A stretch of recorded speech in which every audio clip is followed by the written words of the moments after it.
Welcome back to our new recurring series, How to Draw for Beginners. Next up, the Supergirl logo.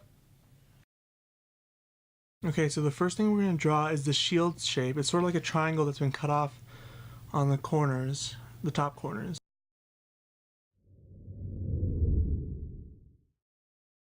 We're going to draw two fish now swimming opposite directions, sort of swimming toward each other.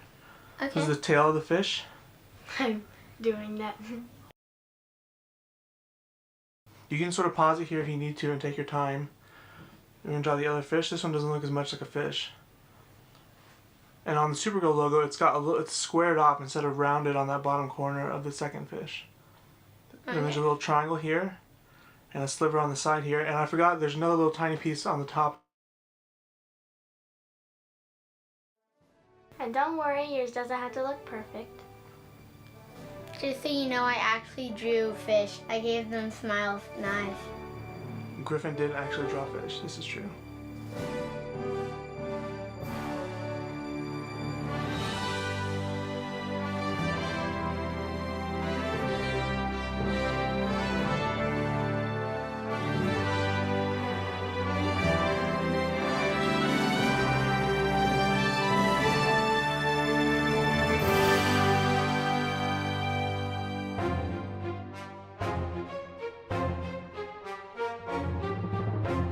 There's mine.